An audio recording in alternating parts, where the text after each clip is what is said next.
नमस्कार प्रेक्षकांनो, मालिकेच्या पुढील काही भागांमध्ये आपल्याला खूपच जबरदस्त असा ट्विस्ट पाहायला मिळणार आहे.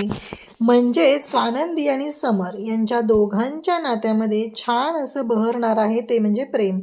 दोघंही आता हनीमूनला जाऊन आलेले आहेत. त्यानंतर स्वानंदी आणि समरचं नातं छान फुललेलं आहे आणि खुलूही लागलेलं आहे. तर आजी इकडे समरला म्हणते की अरे पेंट्या, स्वानंदी पूजा करते, हा हार जो आहे ना तो स्वानंदीला नेऊन दे बरं, असं सांगितलेलं असतं. तेव्हा मात्र इकडे आजी लगेच, आजीने सांगितलंय म्हटल्यावर समर पण स्वानंदीकडे तो पूजेसाठी हार घेऊन येतो. समर जेव्हा हार घेऊन आलेला असतो, तो म्हणतो की आजीने हा हार दिलाय पूजेसाठी. तेव्हा स्वानंदी समरकडे पाहते. समर तो हार देत आहे, स्वानंदी त्याच्याकडे पाहत आहे, पण स्वानंदी काहीच बोलत नाही. परंतु समरला मात्र इकडे वाईट वाटू लागलेलं आहे, कारण त्याला असं वाटतंय की ही का बोलली नाहीये. आणि मग तो तसाच निघून जातो. स्वानंदीने हार घेतलेला असतो. तेव्हा समर म्हणतो, हा हार मी देतोय, काही बोलायचं. स्वानंदी शांतच असते, ती काहीच नाही बोलत. आता समरला मात्र वाईट वाटू लागलेलं आहे की ही माझ्याशी बोलत का नाहीये, अशा का वागतायत ह्या. म्हणजे समरला थोडंसं असं वियर वाटू लागतं की का, म्हणजे कशासाठी ह्या माझ्याशी असं धुसफुसल्यासारखं वागतायत. आता स्वानंदीचं एवढंच म्हणणं आहे की ठीक आहे ना, हार दिलाय, घेतलंय, बस एवढ्याच गोष्टी घडलेल्या असतात. परंतु स्वानंदी स्वानंदी माझ्याशी बोलतच का नाही आहे, हा त्रास मात्र होत असतो. त्याचबरोबर इकडे आपल्याला पाहायला मिळतं ते म्हणजे समर म्हणत असतो की यांनी ना हे जे काही वागणं आहे ना ते मला अजिबात पटलेलंच नाही आहे. म्हणजे सगळी काही माणुसकी किंवा काय आहे ते यांच्याकडेच आहे फक्त, आणि आमच्याशी बोलताना आमच्याशी वागताना चुकीच्या पद्धतीने वागायचं, म्हणून समरची चिडचिड होत असते.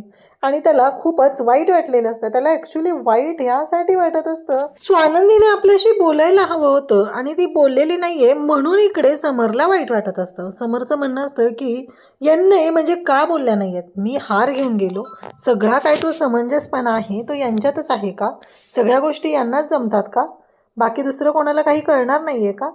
आणि या पद्धतीनं सगळं इकडे घडत असतं. तेव्हा मात्र इकडे आता आनंद आणि त्याचबरोबर निकिता बसलेले असतात. आनंद आणि निकिता जेव्हा आहेत तेव्हा समर मात्र त्याच पद्धतीने त्यांना सांगत असतो, म्हणजे हे सगळा समंजसपणा यांच्याकडेच आहे का, आणि आम्ही काय करतो, आमचं काय, आमचं काहीच नाही आहे. कारण आम्ही कोण आहोत, आमच्याबद्दल कोणाला काही वाटतच नाही. आम्ही ती शाळेतली धुडूधुडू करणारी लहान लहान मुलं, बाकी काय दुसरं, बाकी काहीच नाही आहे, असं म्हणत जी समरची चिडचिड चाललेली असते. समर मात्र बोलतच राहतो, बोलतच राहतो. त्याला एवढा त्रास होत असतो की का का अशा बघतायत ह्या माझ्याशी, आणि असं म्हणत समर चिडलेला असतो. आणि त्याचवेळी आनंद आणि निकिताला खूपच भारी वाटत असतं. म्हणजे फायनली या दोघांच्या नात्यामध्ये सुरू झालेली असते ती म्हणजेच एक नवरा बायकोची भांडणं.